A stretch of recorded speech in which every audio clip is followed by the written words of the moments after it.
Good evening, everybody, and welcome to the podcast. I am your host, Corey C., and I am here with a very special guest today, a member of the Liquid Loans team, a PulseChain-oriented DeFi project, and his name is Haunted. How are you today, Haunted? How's everything, man? Hey, mate, living the dream, brother. Living the dream.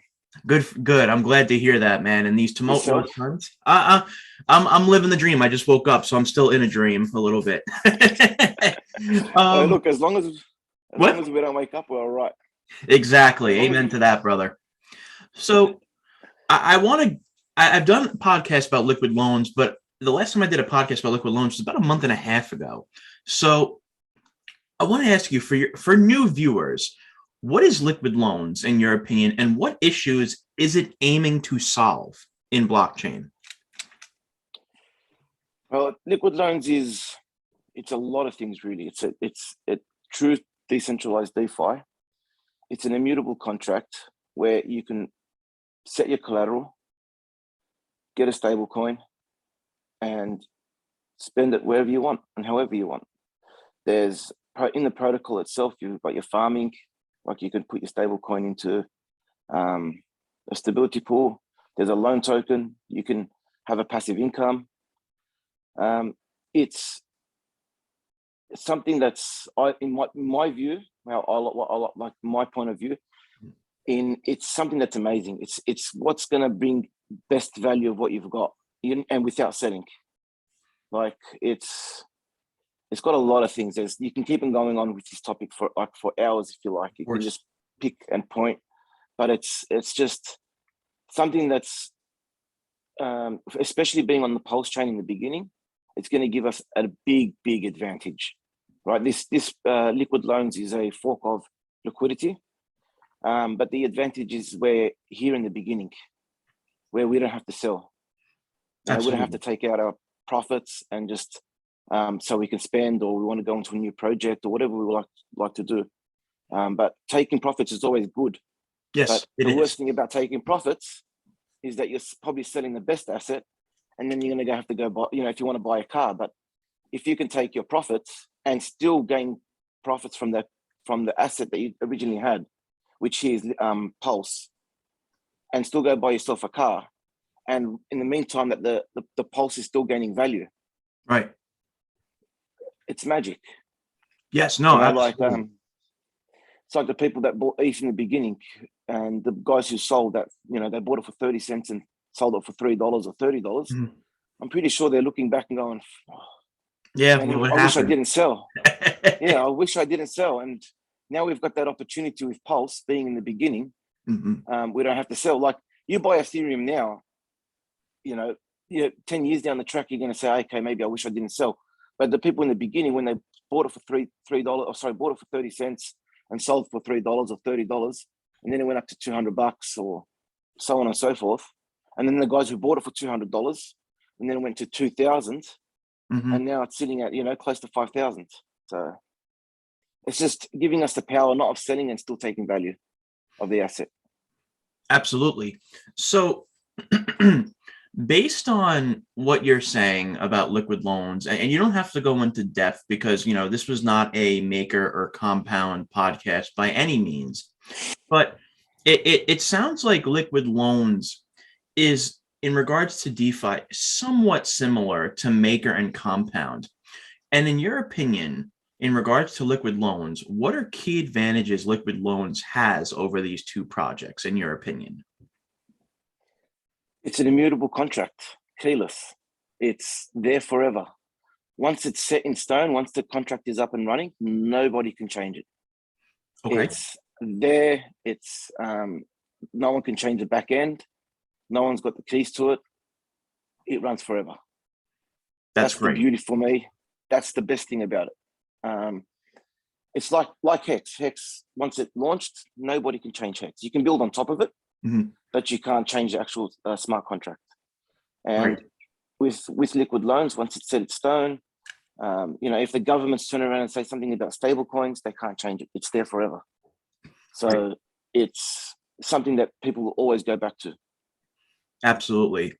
So let me ask this then, because you're bringing up PulseChain a lot, and this is a PulseChain oriented podcast, as it is a project being launched on PulseChain. In your opinion, with all the other different blockchain projects out there, I understand why no one would want to launch on Ethereum, because you have to take a mortgage rate out to pay the gas fees. But when it comes to like Binance or Avalanche or Solana, what was the primary motivation to launch liquid loans on PulseChain? What was the main reason? The team, which I come to join and learn about, they didn't want to sell their Pulse. They didn't want to sell their best assets. They've done that before. They've bought Ethereum. They bought, some of them had to sell some of their heads for profits and to do some stuff. And they didn't want to sell that. They didn't. Right. They're here in the beginning, and they did not want to sell their Pulse.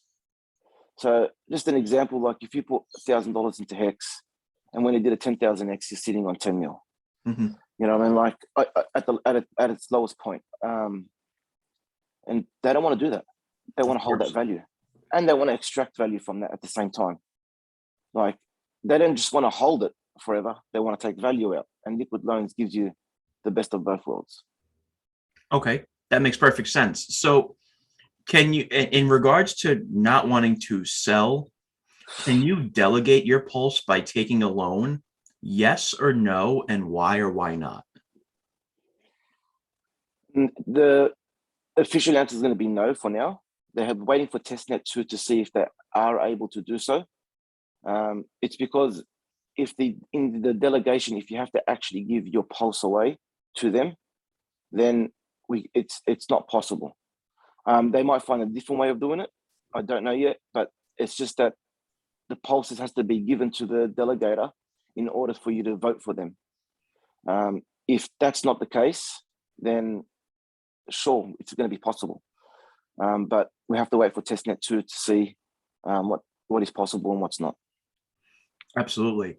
So here's a question that is very, very, very applicable to recent issues in DeFi and in cryptocurrency as a whole. I mean, we saw, and this is just a theory, we saw this market basically collapse last night. I don't want to use the word collapse because it went down 15, 20%. It's not really that big of a deal. It's a correction, but a rather big one. And my theory is that the Web3 layer that everyone is starting to talk about, I feel like it's the next trend after metaverse. People saw the Badger DAO associated with Celsius hack, possibly losing confidence in DeFi. So my question here is, what is the advantage of algorithmic governance over human governance in liquid loans? I think in your question, you've answered it: human versus algorithmic. Look, we've all done bad decisions in our lives. Mm-hmm. If you look in the past week, I'm sure we've all done one or two bad decisions in the last week, where if it's done in a smart contract and it's all set in stone, no one could turn around and change things. Absolutely. It's if it's working and it's immutable and it's proven itself, people have confidence in it. And that's the difference. Like, if say someone had the keys to something and someone saw billions of dollars sitting there, mm-hmm. people might, a bad decision might come in and they just take it, you know what I mean? Like, or change things or do things that are stupid. But if it's working and everything is fine and set in stone, it's safer. That's why people love Hex, because the code is immutable. It's set in stone. It's doing what it's doing no matter what. Market collapse, it's still minting your Hex if you're staked. Right. It doesn't care what the market's doing. And same thing as liquid loans is, if you want to take a loan out, whether the market crashes and whatnot, as long as you're collateralized over 110%, you can still mint your tokens. Right. It still works. Awesome. So, no, that's great, because we are seeing right now a true test of what DeFi is and what DeFi is not, and how DeFi can fight against hackers and what are the vulnerabilities. So I want to talk about the notion of true DeFi. And in your opinion, excuse me, why is liquid loans considered true DeFi? It's always going to go back to it's immutable, keyless, set in stone. Nobody can change it. And that's, to me, is true DeFi. Once things can be changed and, human interaction, then it's not really true DeFi. People can just change whatever they want. Right. The whole purpose of, in my eyes, the whole purpose of blockchain is things are set, they work, smart contracts are done, and no human interaction is needed. Mm-hmm. And if we can get away with human interaction and everything is set, gives people more confidence. Some projects out there need keys so they're able to work. But if you can have a project that doesn't need keys, it just gives people more confidence to jump in and go for it because they know it works. And most of the questions usually go back to that. It's because it's a beautiful thing. You just don't need human interaction. It gives people confidence. Right. It's on the blockchain. No one can get rid of it unless the blockchain dies itself. You know what I mean? Like it's just sitting there doing nothing, but it's Absolutely. still sitting there. So, yeah. No, that's very important. I agree that is true DeFi, that it's based off of a smart contract. It's based off of blockchain. It's not based off of human intervention, whatever that be, benevolent or malevolent action. So I absolutely agree with that. Now, we know that we've been in a bull market for quite some time now. And for those who have been involved in cryptocurrency since 2017 or even before, it's true, whether we want to believe it or not, that a bear market is coming, whether that be next month, whether that be in 6 months. Yeah, I'm not going to try to speculate. I'm not even going to try. But I think it's important to realize that there are ways to make money in a bear market through passive income strategies, liquid loans being one of them.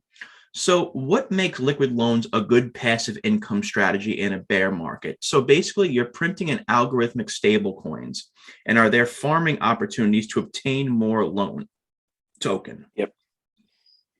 Look, in a bear market, people usually go to stablecoin. Mm-hmm. And in liquid loans, the stablecoin can be put into the stability pool, and you can be minting loan token.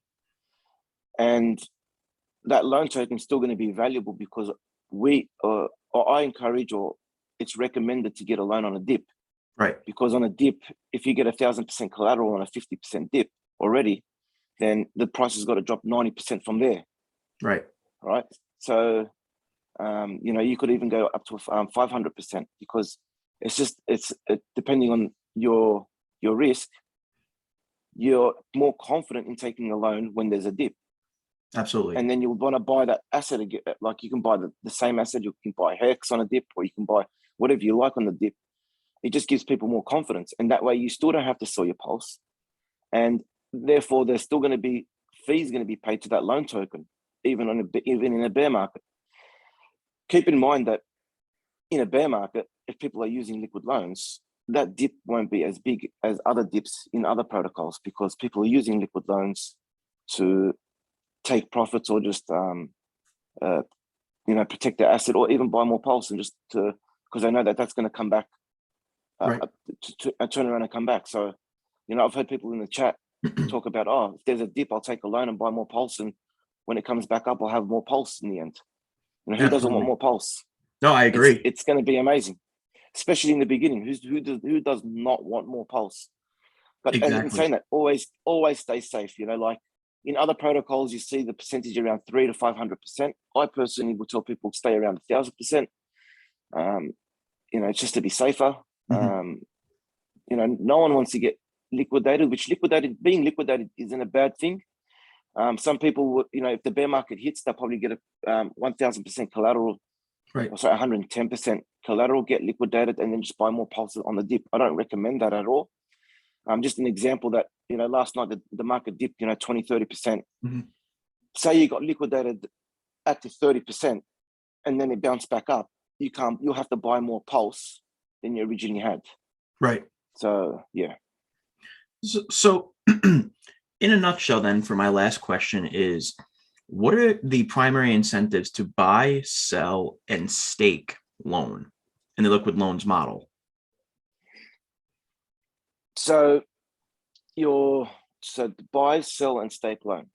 So the loan token is what collects the fees. Okay. 1 second, Daddy. The loan token is there to collect fees, and so I'll give you my strategy, right? Sure. Anything that's sitting in the loan token, in the loan staking pool, all my fees that I collect from that, I'm going to keep buying loan token, because we're going to be in the beginning of the PulseChain launch and liquid loan launch. We're going to be having the fees aren't going to be big, because everyone's value is still small. But as we're going through the X's, everyone's value is growing and growing and growing. So therefore, their loan amount will get bigger and bigger. And if the loan amount is bigger, the percentage that the fees that are going into that staking pool is going to be bigger and bigger. So my goal is to buy as much loan token as I can that I do collect from the fees to buy more loan token, because so that way I can grow the bag bigger in that pool. Right. Because I reckon that loan token in the future is going to be very, very profitable. Mm-hmm. And that's why I want to buy personally. I can only give you my personal view on it and why I want to do it. It's just that I think that it's going to be, as years go on, it's going to be more lucrative to have. Like it might be, like you might buy, just an example, you might buy $100 might give you 10,000, or say 100,000 loan tokens. Mm-hmm. I think that $100 will pay off in the future. Just my personal view on it, not financial advice, that it will pay off, monthly down the track. It's that $100, because the fees and what it's paying is like we're rock bottom right now.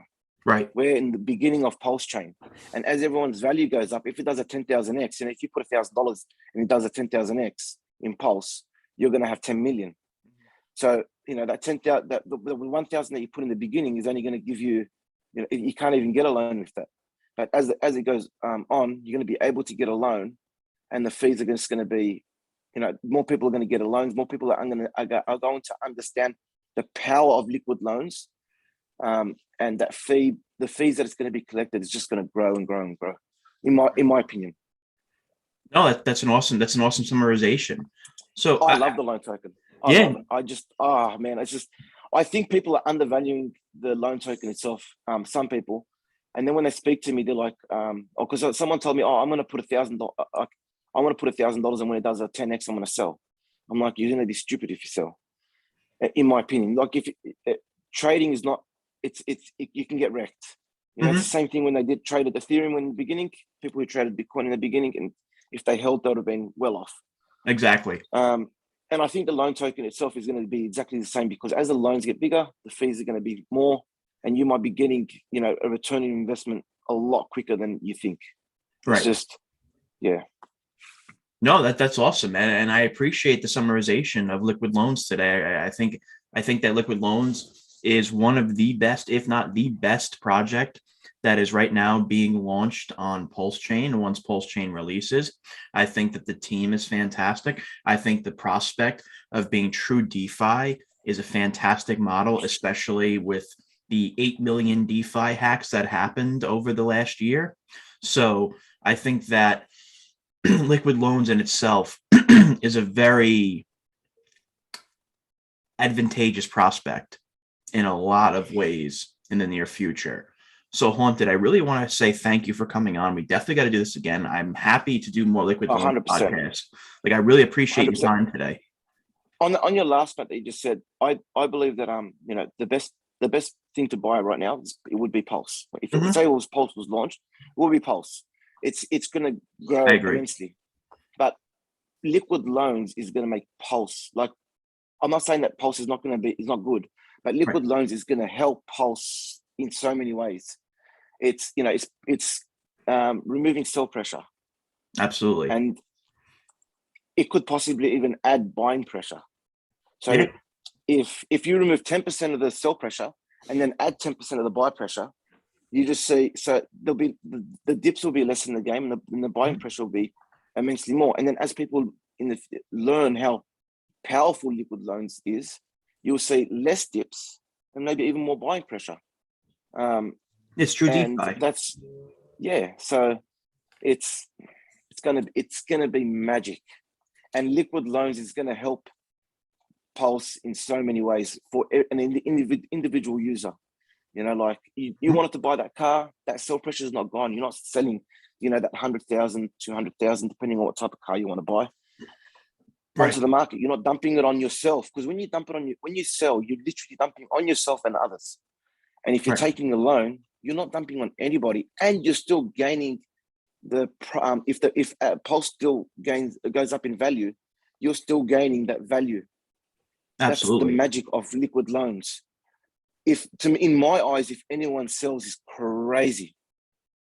You could just simply take a loan, and if you keep yourself at 1,000% collateral, and the price goes up, it does at 10,000x, you can still extract, $1 million, right, in total, if at 1,000% collateral, and from a simple, $1,000 investment. And a lot of people have put even more, and you're not dumping on people's heads. That's the magic. Like the dump that's just happened, someone must have sold, some big whale have sold, and then they've just caused, liquidations and things like that, which liquid loans does not sell any Pulse on the market. Right. If there's liquidations, it does not sell anything on the market. It doesn't dump on anybody's head. That's huge. That's another magic key point that people need to understand. That's huge. And so that just makes Pulse chart looks even better. I didn't know that. Dips, and it'll just go up. It'll be smaller dips, and it'll just go up, because it doesn't dump on anyone's heads. Less sell pressure, more buy pressure. Yes. What more would you want, especially in the beginning? Like liquidity on Ethereum, it doesn't help anyone much now, because most of the people have sold that bought in the beginning. Absolutely. You've got the God whale, but how many more people out there didn't sell? Right. No, I didn't. We all could be God whales. Literally, even if you only put $1,000 in Pulse, you eventually will become a God whale. And if you don't ever sell, you can always extract value with liquid loans and buy yourself a car, buy yourself a house, do whatever you want, because the value will keep going up. Because if you can eliminate, 50%, 80%, 90% of the sell pressure, you'll only see it go up. Right. And that's a magic. No, it's amazing. I really that's really amazing. And the fact that liquid loans will be the first DeFi product, and a major DeFi product, not just on Pulse, but in blockchain as a whole. I think that liquid loans will be a project to reckon with. So I can't thank you enough for your time, Haunted, and I'd like to do this again as time approaches to launch. Oh, I'll love to. Absolutely. Thank you so much, man. Thank you. I appreciate being on your show. No problem. Technically my first official YouTube. So it's awesome. Thank you welcome to the podcast sector. I'll always look back at this one. It's my first official one. So thank you very much, Gordon. No, you did a wonderful job. Welcome to the YouTube world. Thank you. Thank you. That's it. Thank you very much.